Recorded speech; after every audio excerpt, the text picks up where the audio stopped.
Ang kwento ni Tomby. Ang kwentong ito ay hango sa totoong buhay. Mula ito sa isa nating tagapakinig. Karanasan ito ni Marcel. Walang eksaktong taon. Probinsya ng Negros Occidental. Kayong dalawa, wala ba kayong planong mag-anak? Abay ilang taon na kayong kasal ha? Sino bang may problema sa inyo? Marcel, alam mo namang hindi na kami bumabata ng tatay mo. Sana bago man lang kami mawala sa mundong ito, mabigyan niyo man lang kami ng mga apo. Saka malapit lang naman kayo rito, ni hindi man lang kayo dumadalaw. Kung hindi pa kami magdadrama, ay nako. Wika ni Nanay Kita. Ay naku kita, hayaan mo na. Ang importante nakikita natin silang maayos.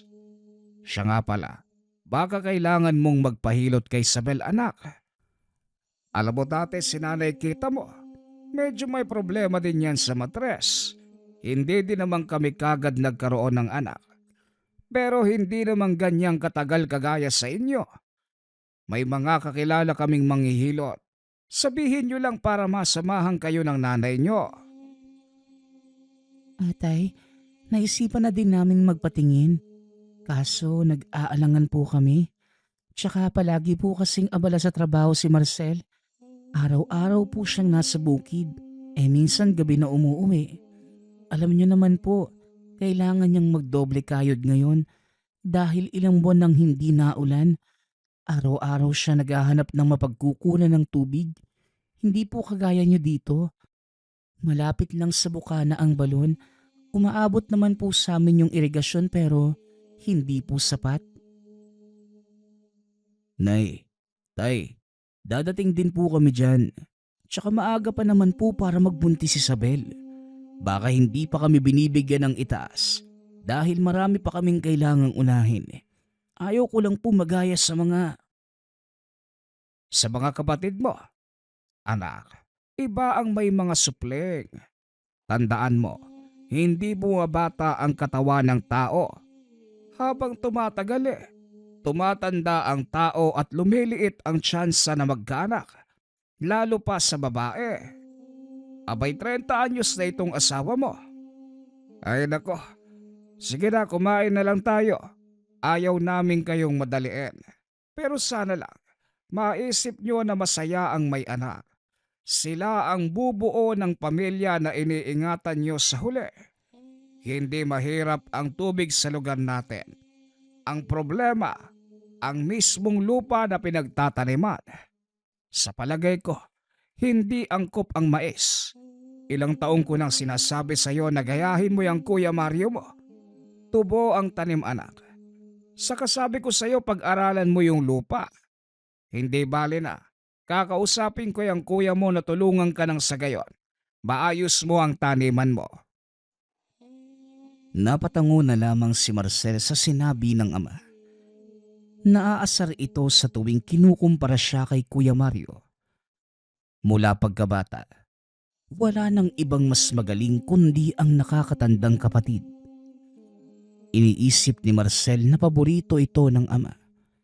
Isa yon sa mga rason kung bakit wala itong ganang pumasyal sa tahanan ng magulang.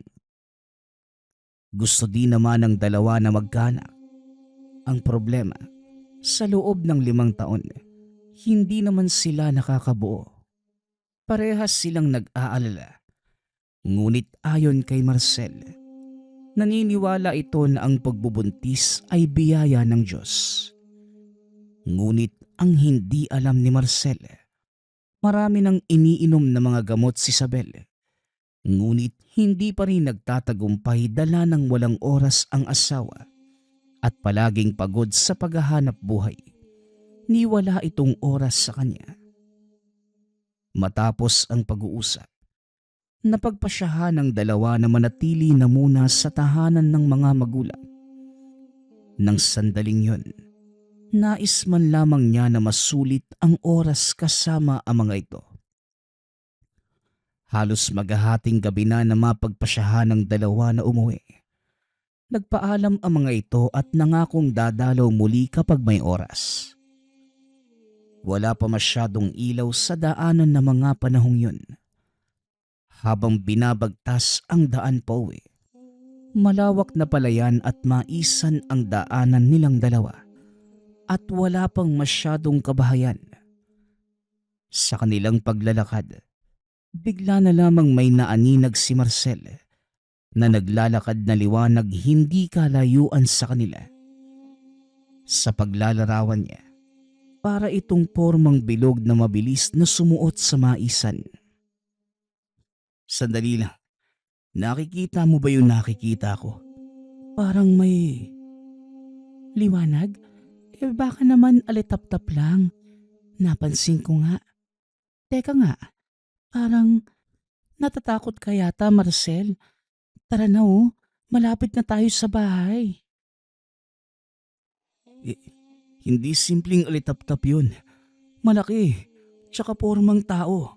Ayun papasok ng maisan. Ay nako, umuwi na nga tayo. Natatakot na din ako sa kilos mo eh. Tara na, baka mamaya ano pang makita mo. Saka, kung ano man yung liwanag, hayaan mo na lang. Mabuti nga't may bantay ang maisa natin nang mamunga ng maayos, no? Wika ni Isabel. Hindi may paliwanag ni Marcel sa asawa ang nakikita. Tila iba ang nasisilayan ni Marcel kesa kay Isabel. Ngunit hindi na niya ito pinansin at nagmamadali ng umuwi ng tahanan. Baka tama naman si Isabel na namamalikmata lamang siya. Ilang sandali pa ay nakauwi na sila ng tahanan. Nakaramdam ng pagod at antok ang mag-asawa, kaya kagad silang nag-ayos ng higaan at nagpahinga. Madali naman silang nakatulog. Sa kalagitnaan ng pagtulog ay nananaginip si Marcel. Ayon sa kanya, nakita niya na bigla na lamang lumiwanag ang paligid na tila umaga. Hanggang sa napabangon si Marcel nang makarinig ng boses na tinatawag ang pangalan niya. Lumabas naman ito ng tahanan habang hinahanap kung nasan ang pinanggagalingan ng boses. Wala sa sariling pumasok sa taniman ng mga mais. Sa ilang minutong paglalakad, nakarating siya sa gitna ng taniman. Naalimpungatan si Marcel nang tumambad sa harapan niya ang isang nilalang na sa paglalarawan ay nababalot ng liwanag. Iniling pa ni Marcel ang ulo sa pag-akalang nananaginip pa rin ito. Hanggang sa lumuhod at dumukot ng lupa para makumpirmang gising na siya. Diyos ko, nasa langit na po ba ako? Anghel ka ba? Kung sino ka man, pakiusap, wala naman akong ginagawang masama. Huwag mo naman akong takutin ng ganito. Wika ni Marcel. Nakakatuwa ka naman, Marcel. Alam ko namang wala kang ginagawang masama. Alam ko ding namumukod tanging tao ka sa lugar na ito. Ikaw lang ang may puso sa kapaligiran. Nakikita ko ang ginagawa mo. Kaya nandito ako para gantimpalaan ka. Tanggapin mo ang munting regalo ko sa iyo at sa asawa mo. Naway sa pagsibol ng punla ay siya ring katuparan ng mga panalangin at hiling ng pinakamamahal mong asawa. Susubukin kayo ng panahon, makakaranas ng malawakang tagutom. Kaya ikaw ang napili ko para sa malaking gampanin. Wika ng diwata. Gampanin? Bakit po ako? Nananaginip lang ba ako? Hindi kita naiintindihan. Pero salamat. Maya-maya pa, isang malakas na sampal mula sa asawa ang nagpabalik ng diwa ni Marcel. Marcel, Kanina pa kita ginigising eh. Nagsasalita ka habang tulog. Galit na galit ito dahil puno ng putik ang higaan. Meron pang dala na mais si Marcel. Nilapag malapit sa hinihigaan ng mag-asawa. Palaisipan naman kay Marcel ang naranasan. Hindi din niya maintindihan kung ano ba talaga ang binigay sa kanya ng nilalang. Gusto niya sanang magpaliwanag sa asawa, ngunit hindi naman niya alam kung saan uumpisahan. Nang hingi na lamang ito ng pasensya kay Isabel. Bumangon na si Marcel sa higaan. Naglinis na lamang ng buong tahanan. Maging sa sala ay nagkalat ang mga tangkay ng mais. Matapos na maglinis, tinabi niya ang mga butil kasama ng dahon bigay sa kanya ng nilalang. Lumipas pa ang mga araw. Naging abala muli si Marcel sa mga gawain. Ni hindi niya namalayan ang paglipas ng oras. Hanggang sa isang umaga, nagpunta si Kuya Mario sa tahanan. Pumasyal para sana makausap si Marcel patungkol sa kumakalat na pandemya sa mga pananim, partikular sa mga mais. O kuya, napadalaw po kayo. Maaga pong nag-ikot si Marcel sa maisan. Hindi po ba kayo nagpang-abot? Dito na lang po muna kayo. Maya-maya lang uuwi yun bago magtanghalian. Kumusta po kayo? Hindi mo yata dala si Ate Bebing ha? May importante sana ako sasabihin kay Marcel eh. Hindi ko sigurado kung alam na ng asawa mo ang balitang kumakalat na pandemya sa mga pananim na mais. Masyado kasing nagmamagaling yung asawa mo. Ilang beses ko nang sinabi sa kanya, hindi magandang taniman ng mais ang lugar na ito. Nandito ako hindi lang para sa problema. Nakiusap yung tatay na kausapin ko siya. Baka sakaling matauhan. Tugon ni Kuya Mario. Kuya, kayo na lang po yung kumausap. May hintay niyo po ba siya? Kung hindi, bumalik na lamang po kayo. May gagawin din po kasi ako eh. Nang madinig si Isabel, hindi na nagsalita pa si Kuya Mario at kagad nang tumalikod. Nakaramdam naman ng takot si Isabel dahil sa nakitang reaksyon ni Kuya Mario. Alam niyang dati pa lang, hindi na magkasundo ang magkapatid sa mga bagay-bagay. Ngunit mas malala pa ito ngayon. Napabuntong hininga naman si Isabel habang umiiling. Hindi niya mawari kung paano sasabihin sa asawa. Ayaw naman niyang mas lumala pa ang alitan sa pagitan ng magkapatid sa oras na sabihin ang ginawa nito. Nanalangin na lamang si Isabel na mailatag ng matiwasay kung ano man ang sinabi ng kapatid. Bago magtanghalian, dumating na si Marcel. May bitbit itong sako na may lamang mais. Malungkot ang itsura at nilalapag sa lamesa ang dala. Ayos ka lang ba, Marcel? Gutom ka na ba? Hayaan mo na. Ako na muna yung mag-aayos ng mga dala mo. Mag-ayos ka na makapanghalian na tayo at makapagpahinga ka na. Hindi na namumunga yung mga mais. Mula doon sa dulo ng pananim, natuyo na para bang may nagsaboy ng lason. Bigla na lang nangamatay yung mga pananim natin eh. Hindi lang sa atin, maging sa kabilang bahagi ng taniman.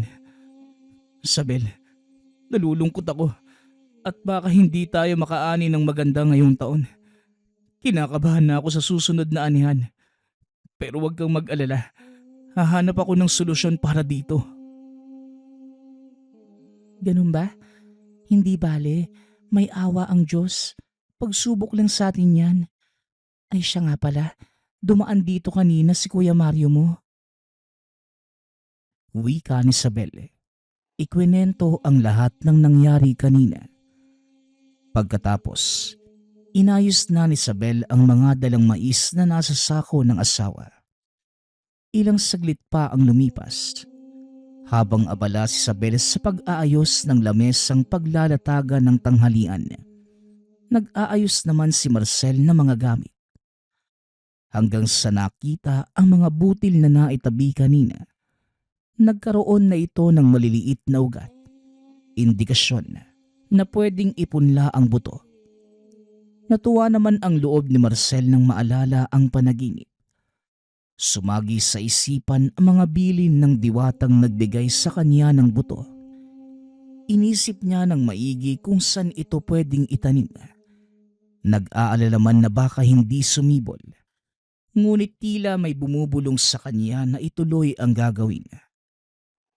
Matapos ang tanghalian, nagpaalam muli ito sa asawa na mag-iikot sa taniman. Ni hindi nito sinabing magpupunla siya ng mga buto. At ang tanging paalam lamang ay aayusin ang lugar. Oh, masakit pa ang sikat ng araw, Marcel. Saka kakatapos lang nating magtanghalian na. Mag-iikot ka kagad. Pwede ba akong sumama? Para naman makatulong ako sa'yo kahit papano. Wala na din naman akong gagawin pa rito. Ikaw na din ang nagsabing mainit, di ba? Saka sandali lang naman ako, mahal. Hindi ako magtatagal. Walang tao sa bahay kung sakaling babalik si kuya. Ayos lang ako. Huwag kang mag-alala. Sige na at baka abutin pa ako ng gabi. Wala namang nagawa si Isabel kundi sumang-ayon sa asawa. Kahit labag sa kalooban, sinunod niya si Marcel. Nakasunod lamang ang mga mata ni Isabel habang papalayo ang asawa. Ilang sandali pa ang lumipas nang matapos magligpit sa tahanan. Napagpasyahan ni Isabel na matulog. Tapos na ang lahat ng gawain sa tahanan. Hinayaan niyang nakabukas ang pinto at mga bintana. Kumuha ng unan sa silid at sa sala na tulog. Mabilis naman itong nakatulog dahil masarap ang hangin na galing sa labas ng tahanan. Sa kalagitnaan ng pagtulog, nanaginip si Isabel. Ayon sa kanya, tila may humawak sa kanyang puson. Hindi niya maintindihan ang pakiramdam ngunit sa loob niya, alam ni Isabel na merong kakaiba. Maya-maya pa, bigla siyang nagising sa tawag ng pamilyar na boses. Naroon sa labas si Kuya Mario. Ayon kay Isabel, mukha ng demonyo ang tingin niya kay Kuya Mario. Iniling ni Isabel ang ulo at biglang kinabahan. Kagad nang pumasok sa tahanan si Kuya Mario. Ano? Nasaan na ang asawa mo? Sinabihan mo ba siya na pupunta ako? Kinalimutan mo yata eh. Palibhasa wala kang pakialam sa pamilya mo. Ni hindi ka nga makabuo ng anak. O Isabel, sabihin mo ito sa asawa mo. Sa ayaw niya't sa gusto. Tataniman ko ng tubo ang lupaing to ng mapakinabangan. Palibhasa kayo lang yung nakikinabang sa mga ani niyo eh. Pagkatapos magsalita sa harapan ni Isabel, bigla na lamang itong natigilan na tila may nakita sa loob ng tahanan at sa sobrang takot, tumakbo ito habang sumisigaw. Halimaw! Halimaw! Tulong, may halimaw! Nagtataka naman si Isabel. Napabuntong hininga at sa isipan. Sasabihin na niyang lahat sa asawa pag-uwi. Hanggang sa bigla na lang kumirot ang puso ni Isabel. Alam niya na meron talagang kakaiba sa katawan. Ngunit binaliwala lamang niya ito. Naiisip na baka bunga lamang yon ng mga sinabi ni Kuya Mario. Lumabas na muna si Isabel upang mapakalma ang sarili. Maya-maya pa, nakita niya ang asawa na may dala muling sako na puno ng laman. Nakangiti niyang sinalubong si Marcel at tinulungan sa mga dala. Tila nawala na ang nararamdaman nang makitang nakangiti si Marcel. Hindi kagaya kaninang umaga. Sa pagpapatuloy ng kwento, Pinakalma na muna ni Isabel ang lahat bago sinabi ang mga karanasan sa kapatid. Ayon sa salaysay nito, maging siya ay hindi makapaniwala sa ginawa ni Kuya Mario. Hayaan mo na, Isabel. Bukas na bukas. Ako na mismo ang kakausap sa kanila. Ayos ka lang ba? Naku, may sakit ka ba? Pasensya na kung hindi kita natutulungan sa gawaing bahay ha. Huwag mo na ding isiping si Kuya. Pangako, ayusin ko ito. Ayos lang ako. Pero syempre, hindi ko maiwasang mag-alala. Ganun na ba kalala yung alitan niyong dalawa? Kung magsalita siya, parang gusto niya akong patayin eh. Sana maging maayos na, Marcel. Sige na, Bigla na lang nawala ng malay si Isabel. Sa taranta ni Marcel, binuhat niya ang asawa papunta sa sentro. May kalayuan sa lugar ngunit laking pasasalamat nang maabutang bukas ang center ng barangay. Kagad naman itong pinahiga si Isabel at sinuri. Ayon sa kaharap, wala namang dapat ipag-alala. Lahat ng nangyayari, bunga lamang ng pagdadalang tao ni Isabel. Nanlaki ang mga mata ni Marcel sa nadinig. Ang kaninang takot, napalitan ng pagkasabik at tuwa. Pinagpahinga lamang ni Marcel ang asawa at makalipas ang ilang sandali, nagising si Isabel at napatanong kung nasan sila. O dahan-dahan lang po. Baka mapano ka. Binabati kita, misis. Magiging nanay na po kayo. Bibigyan ko kayo ng mga bitamina. Bumalik na lamang po kayo rito para sa gagawing pagsusuri. O siya, mauuna na ako sa inyo ha. Paggabi na. Pasalamat kayo at naabutan niyo ko dito kanina. Kung hindi, baka hindi na natignan ng asawa mo. Wika ng doktora. Napapaisip man si Isabel, ngunit mapapansin sa ngiti ni Marcel. Sigurado siya na may magandang balita na dumating. Madilim na nang mapagpasyahan ng dalawang umuwi. Sobra ang pag-aalalay ni Marcel sa asawa. Hinahawakan niya si Isabel habang binabagtas ang maisan. Ilang sandali pa, nagliwanag ang buong lugar na tila may nakikisabay sa saya ng paligid. Nagtataka na namamangha si Isabel, habang si Marcel naman, todo pasasalamat. Alam niyang ito ang biyayang pinagkaloob sa kanya ng diwata sa panaginip. Marcel, ano bang sinabi ng doktor kanina? Hindi ko naintindihan eh. Buntis ka, Isabel. Hindi ko alam kung paano ipapaliwanag eh. Pero bigay ng kalikasan ng batang nasa tiyan mo. Sa tamang panahon, sasabihin ko sa iyo ang lahat. Pero sa ngayon, umuwi na muna tayo dahil kailangan mo ng pahinga. Bata, magkakaanak na tayo. Diyos ko, maraming salamat.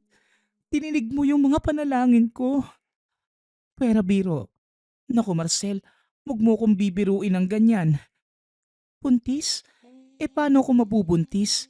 Kailan lang dinatnan ako ng dalaw? Baka nagkakamali lang si doktora. Natutuwa ako pero nahihirapan talaga ako maniwala. Ngunit hindi na nagsalita pa si Marcel. Nakatitig lamang habang nakangiti sa asawa. Gustuhin man niyang ipaliwanag ang mga nangyayari. Hindi niya magawa. Hindi din niya alam kung paano magsisimula. Ilang sandali lang, nakauwi na sila ng tahanan. Walang kibo si Isabel. Nakikita naman niyang masaya ang asawa. Ngunit may halong pagtataka. Hindi nagkikibuan ang dalawa at diretso nang pumasok sa silid. Ilang sandali lang ay tahimik na nakatulog ang dalawa. Napagod ang mag-asawa sa mga nangyari ngayong araw. Sa kalagitnaan ng gabi, dinalaw muli ng diwata si Marcel sa panaginip. Nagising nang tawagin ang pangalan niya sa labas ng tahanan. Natagpuan muli ni Marcel ang sarili. Naglalakad sa gitna ng maisan habang sinusundan ang tinig. Ayon sa kanya, sa pangalawang pagkakataon, nasilayan niya ang nilalang na nababalot ng liwanag. Diwata, ikaw ang dahilan kung bakit nagkaroon ng supling sa sinapupunan ng asawa ko.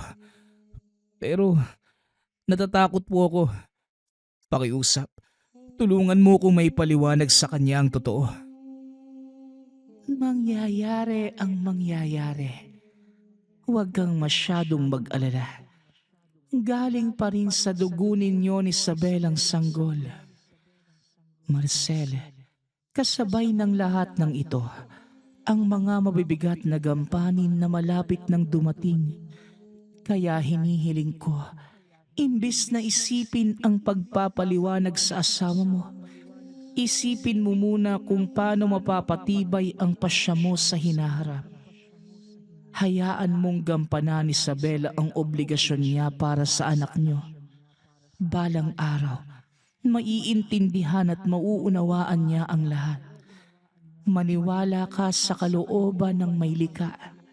Sa ngayon, tanggapin mo ang munting handog ko sa iyo at sa iyong asawa. Magbibigay proteksyon yan sa kanya at sa sanggol. Tandaan mo, maniwala ka sa kapangyarihan ng may likha ng mundo. Maniwala ka. Wika ng diwata habang unti-unting nawawala sa harapan ni Marcel. Napahagulgol na lamang ito. Kasabay naman ng malakas na sampalang asawa. Imbis na matakot, nagalit si Isabel kay Marcel. Naghakot muli ito ng putik sa silid, maging sa loob ng tahanan. Bumangon si Marcel at nanghingi ng paumanhin. Naiintindihan niya ang kakaibang pakiramdam ng asawa. Mabigat ang loob ni Marcel dahil iniisip pa rin niya kung paano ito ipapaliwanag kay Isabel. Ilang sandali pa, nilinis na ni Marcel ang mga kalat at dumi. Habang si Isabel naman, nasa kusina at nagluto na ng almusal. Nagising ito dahil sa sobrang gutom. Naalala niya na hindi pala sila nakapaghapunan dahil sa mga nangyari. Parehas na nakasimangot at hindi pa din nag-uusap. Samantala, pagkabalik sa silid, nakita niya ang balabal na bigay ng nilalang na sinabing ipasuot sa asawa. Hawak na niya ito nang madinig ang daing ni Isabel sa kusina. Nagmamadali niya itong pinuntahan at naabutan habang hawak ang tiyan. May bumubulong kay Marcel sa mga dapat gawin. Gamit ang balabal, nilagay niya ito sa likod ng asawa habang inaakay pa upo. Mahal, huwag ka na munang magkikikilos. Hindi maganda sa'yo na mabigat yung kalooban. Patawarin mo ko kung hindi ko maipaliwanag ang lahat. Sa ngayon, pakiusap, maniwala ka na magiging maayos yung anak natin. Gustuhin ko mang kumalma, Marcel, pero hindi ko magawa. Patawarin mo ko kung bakit ganito. Hindi ko talaga alam ang nangyayari. Siya nga pala, bago ko makalimutan, pumunta na naman si Kuya Mario kahapon. Puntahan mo na lang kaya para makapag-usap kayo na maayos. Galit talaga sa'yo eh. Nagsisigaw pa ng halimaw sa bahay. Samantalang ako lang naman yung kaharap niya. Saka kaninong balabal ito? Gawa sa sutla. Maraming salamat ha. Gumaan na ang pakiramdam ko. Baka kailangan ko lang talaga na masabi ang saloobin ko. Huwag mong iwawala to ha. Kapag masama ang pakiramdam mo, gamitin mo lang to. Bigay ito ng kaibigan ko para sa proteksyon. Basta, kapag nakaramdam ka ng kakaiba sa katawan mo, gamitin mo lang yung balabal. Saka huwag mo nang alalahanin si Kuya Mario. Ako nang bahala doon. Balot na yun ang kahambugan kaya ganoon na lamang kumalitin ako eh. Sige na, kumain na tayo para Ngunit natigil sa pagsasalita si Marcel nang makita ang malaking nilalang sa gilid ni Isabel. Tumayo ang balahibo ni Marcel dahil nakangiti lamang ito habang nakatitig sa kanya. Ayon dito, napakalaki na tila nakasuot ng pangkawal. Nakatayo lamang na mukhang gabay ng asawa. Sa ilang taong pagsasama, ito ang unang beses na nakita ang nilalang. Pinakalma niya ang sarili, lalo pat kapag naramdaman ni Isabel na natatakot siya. Ganon din ang mangyayari sa asawa. Oh Marcel, ayos ka lang ba? Anong problema? Bakit parang nakakita ka din ng halimaw? Ano? Napatingin pa ito sa paligid para malaman ang tinitignan ng asawa. Ngunit nanahimik na lamang si Marcel habang nilalagyan ng kanin ang plato. Kumain na ng tahimik ang mag-asawa, ngunit panay pa rin ang tingin sa katabi ni Isabel. Nang matapos, napagpasyahan ng dalawa na maglakad-lakad. Bago pa man tumaas ang araw, nalibot na nila ang buong lugar. Nanlulumo si Marcel habang nakikita na unti-unting nagpapalit ng kulay ang mga dahon sa karatig pananim. Ang dating mga kulay berde, naging dilaw na indikasyon na meron ng sakit. Sa paglilibot, nakita nila ang mga taong papalapit sa kinaroroonan nila. Huminto na lamang din ang dalawa upang hintayin ang mga ito. Ramdam nilang sila ang lalapitan kaya pinili na lamang nila na manatili sa kinatatayuan. Magandang umaga sa inyong dalawa. Kayo talaga ang sadya namin sa lugar. Kailangan namin kayong makausap. Marcel, kinausap kami ng kapatid mo. Ikaw ang sinisisi niya kung bakit nasira ang mga palayan na nakapalibot sa maisan niyo. Ang sabi niya napeste ang mga pananim niyo at nadamay ang samin. Wika ni Mang Pepe. Saglit lang po ha. Hindi naman po totoo yan. Ang pagkasira ng mga pananim niyo, bunga ng papalit-palit na panahon. Ilang taon na po ako nagtatanim ng mais. Tsaka ilang taon na din ba tayo magkakapit-bahay? Hindi ko alam kung paano kayo kinausap ng kapatid ko. Pero wag niyo sanang isisi sa akin. Mang Pepe, kaisa niyo po ako sa pagresolba ng problemang ito. Unti-unti nang nasisira ang mga pananim namin. Marcel, nag-aalala lang kami sa magiging epekto nito sa pamilya namin. Kung may alam kang makakatulong sa lahat, sabihan mo naman kami. Handa kaming makipagtulungan. Maayos lamang itong nababadyang sakit sa mga pananim. Sumang-ayon naman si Marcel sa mga kaharap. Hahanapan nila ng paraan at solusyon ang problema. Ilang saglit pa, nagpaalam na ang mga magsasaka. Naiwan ang mag-asawa na mabigat ang pakiramdam. Lalo na si Marcel. Iniisip niya kung bakit gano'n na lamang siya siraan ng kapatid. Nais niyang malaman kung bakit nang hindi na lumala kagaya ng paghahanap niya ng sagot kung paano nagkapeste ang mga pananim. Ilang araw matapos ang tagpong yon ng mga kapitbahay, tuluyan nang nangamatay ang mga nakapalibot na mga palayan sa lugar. Samantala, agaw pansin naman ang isang bahagi ng maisa ni Marcel na may kakaibang buhay. Mabilis tumubo ang punlang binhi na galing sa diwata at natatangi ang parteng yon na hindi man lamang nadadapuan ng peste. Sa kabilang banda, kinausap na din ni Marcel ang mga magulang para kumprontahin ang ginagawa ng kapatid. Ayon sa mga ito, wala namang intensyong masama si Kuya Mario, kundi makatulong. Taliwas ang sinasabi ng mga magulang sa ginagawa ng kapatid. Hindi na nagsalita pa si Marcel. Alam niyang nabilog na ni Kuya Mario ang ulo ng mga magulang. Kahit anong paninira ang ginagawa sa kanila, hinahayaan na lamang ito ni Marcel. Ayaw niya ng gulo at lalong ayaw niyang bigyan ng sama ng loob ang mga magulang dahil lamang sa ibang pag-uugali ng kapatid. Anak, wala namang masama kung susundin mo ang kuya mo. Bakit kasi mas pinupursige mo yung mais? Ni hindi ka nagkakapera ng malaki.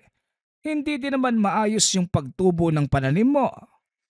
Ang sabi ng kuya mo, matutulungan ka niya kung tubo lang ang ilalatag mo. Marcel, makinig ka sa amin. Alam namin ang makakabuti sa'yo. Ibinigay yan ng ama mo dahil alam namin na mas mapapangalagaan mo.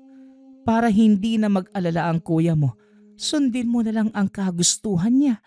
Para din yun sa inyo ng asawa mo. Nang matapos ang pag-uusap, kagad na itong nagpaalam sa mga magulang at sinabi na marami pa siyang kailangang gawin. Bago umuwi ng tahanan, dinaanan niya na muna ang maisan. Inikot nito upang matignan kung anong parte ang nasira. Naawa siya sa mga nakapalibot na palayan. Sira na ang karamihan at hindi na maganda ang bunga. Habang naglilibot, hindi maiwasan ni Marcel na matuwa nang makita ang isang parte ng maisan na malago at meron ng bunga. Maganda ang mga butil ayon sa kanyang pagsusuri. Kagad na naisip ni Marcel na himuking magtanim ng mais ang mga kapitbahay gamit ang butil na nagmula sa diwata.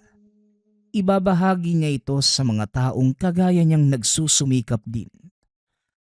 Masaya itong binalita sa asawa ang nakita. Habang nasa daan, naramdaman niya na tila may nakasunod sa kanya.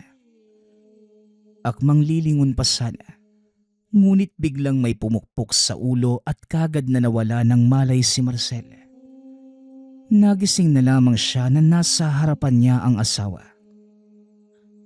Marcel? Marcel, ayos ka lang ba? Sobrang kinabahan ako nang makita kita sa tapat ng pinto kagabi. May mga tuyo pang ang dugo sa ulo mo eh. Pero ang nakapagtataka, wala ka namang sugat. Pero hindi bale. Ang mahalaga, maayos na ang lagay mo. Ha? Paano? Ang huling naaalala ko, pauwi na ako nang may biglang pumalo sa ulo ko. Pagkatapos nun, wala na akong maalala. Akala ko katapusan ko na. Maraming salamat at nakauwi pa ako. Habang inaalalayan siya ng asawa, nakikita niya ang nilalang sa gilid ni Isabel na tila may nais ipahiwatig. Yumuko naman siya sa nilalang at nagpasalamat. Alam niyang protektado maging si Isabel, kaya kung sino man ang gumawa ng dahas sa kanya, ipinagpasa Diyos niya na lamang. Para kay Marcel, karma na ang bahala rito. Dumaan pa ang mga araw. Mabilis na lumaki ang tiyan ng asawa. Palagi pa rin itong suot ang balabal na gawa sa sutla, kaya hindi na ito nakaramdam ng kakaiba habang nagbubuntis. May mga nakakapansin na sa biglaang paglaki ng tiyan ni Isabel. Maging sa mga biyenan, umabot na ang balitang buntis ang asawa ni Marcel. Masaya ang mga itong dumalaw sa pamamahay nila. Ngunit sa kasamaang palad, hindi din nakatagal sa lugar ang dalawang matanda. May kakaibang pangyayari silang naranasan habang nasa bahay ng asawa. Ano ba naman ito, Marcel? Napakainit sa bahay ninyo. Sabel, nakabalot ka pa ng balabal, hindi ka ba naiinitan? Diyos ko, para akong hihimatayin. Oo nga kita eh. Nararamdaman ko nga. Parang nasisilaban din ako. Nakabukas din naman ang mga bintana. Pero bakit ang init? Siya nga pala, hindi nyo kami inabisuhan na nagdadalang tao ka na, Isabel. Nung kailan lang pumasyal kayo sa bahay parang hindi naman ganyan. Saka kung hindi pa sinabi ng mga kakilala natin, wala talaga kayong planong sabihan kami. Bueno, hindi bale. Mukhang maayos naman ang lahat. Anak Marcel, hindi lang kami pumunta dito para mangamusta. May nangyari sa Kuya Mario mo. Hanggang ngayon, hindi niya naigagalaw yung mga kamay niyang namamaga. Galing na sila ng doktor pero sabi infection daw. Binigyan naman siya ng gamot pero hindi tumalab yung binigay ng doktor. Ang sabi ko nga dito sa ama mo tawagin na namin yung albularyong si Mang Ambo. Baka sakali na hindi naman talaga kailangan ng kapatid mo ng doktor. Alam mo naman yung maghapon din yung nasa bukirin niya. Baka po dala ng ginagawa niya. Sige po, sabihan niyo po ko kung kailan kayo tatawag ng albularyo at sasamahan ko po kayo. Alam niyo naman po, hindi ko din maiwan yung trabaho ko. Kakausapin ko pa mga kapitbahay naming magsasaka. Napalitan yung mga pananim nilang palay sa mais. Mahaba ang tag-init, kaya kailangan maihanda yung mga binhing pamalit sa mga nasirang mga palay. Kung pwede sana anak ngayon hindi na natin maaaring ipagpabukas. Baka mapano ang kapatid mo. Maaga pa naman. Samahan mo na ang nanay mo ngayon at ako na ang susundo kay Mang Ambo. Wika ng ama. Napatingin si Marcel sa asawa na tila humihingi ng permiso. Tumango naman si Isabel at nginitian ng asawa.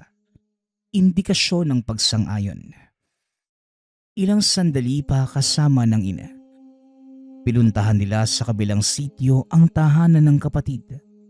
Samantalang ang ama ay sinundo naman ang manggagamot. Naabutan nilang nakaupo si Kuya Mario sa bakuran ng bahay.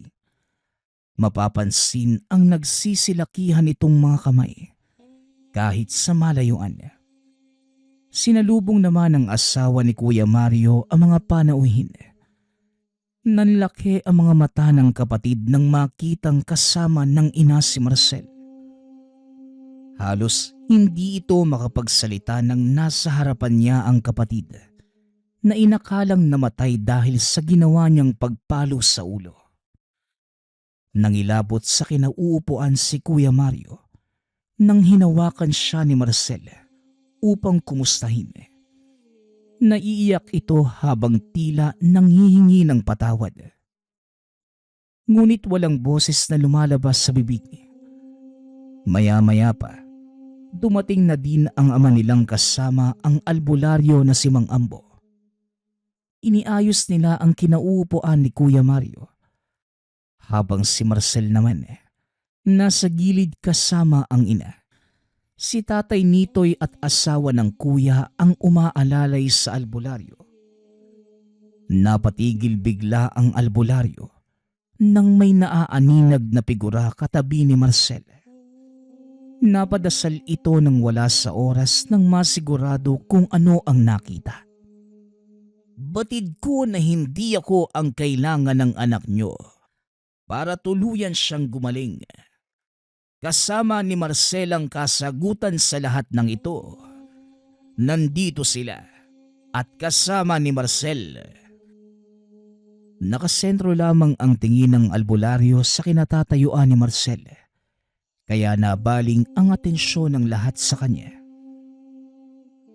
Ano bang pinagsasasabi mo, Ambo? Paano? Marcel, may ginawa ka ba sa kuya mo? Ang totoo, ginawan mo ba ng masama ang kapatid mo?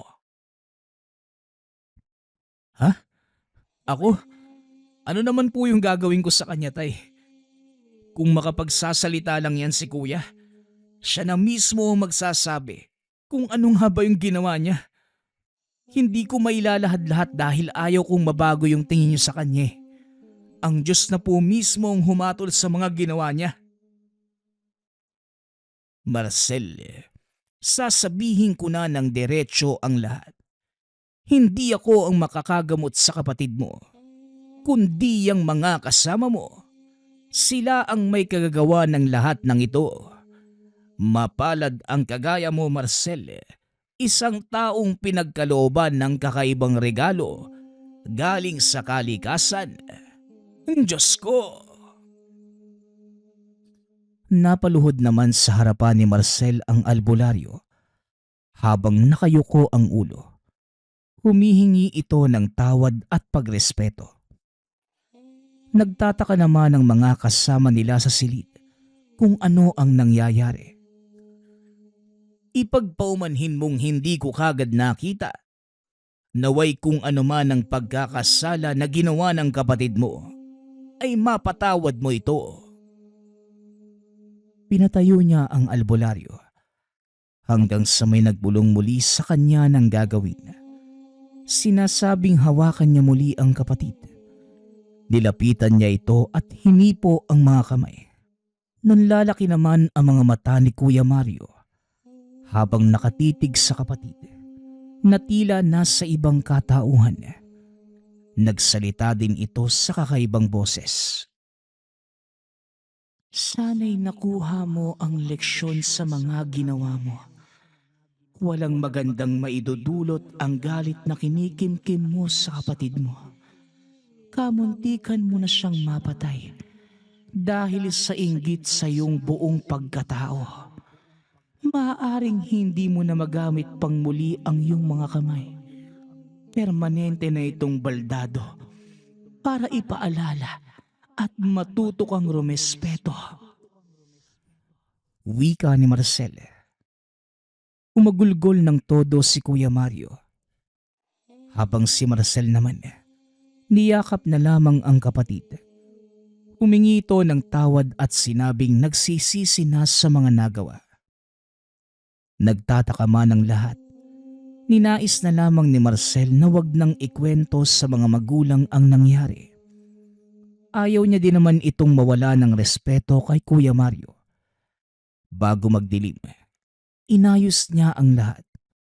Hinatid na din ang mga magulang sa tahanan ng mga ito. Umuwi siya ng sariling bahay na magaan ang pakiramdam. Ilang sandali lang ang lumipas nang makita niya ang kumpol ng mga tao na nasa harapan ng tahanan. Hinihintay pala ang kanyang pagdating. Kausap nito ang asawa. Ayon sa mga ito, hihingi sila ng mga binhi ng mais para pamalit sa palay. Nakita nilang maayos at malago ang naitanim ni Marcel. Bago niyo pa po yun hilingin, naiayos ko na po. Sa susunod po na araw, mamimigay po ako ng pwede niyong maitanim. Huwag po kayo mag-alala. Aalalayan ko din po kayo para maging maayos ang lahat. Nagpasalamat ang mga kapitbahay sa kanya. Umuwi na ang mga ito.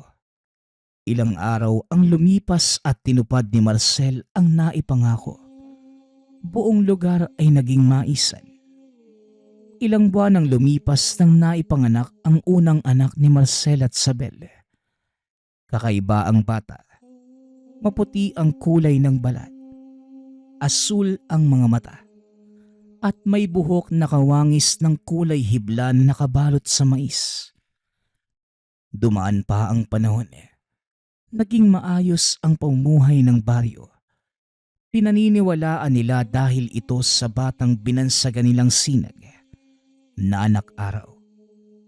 Sa kasalukuyan, nananatili ang pamilya sa lugar.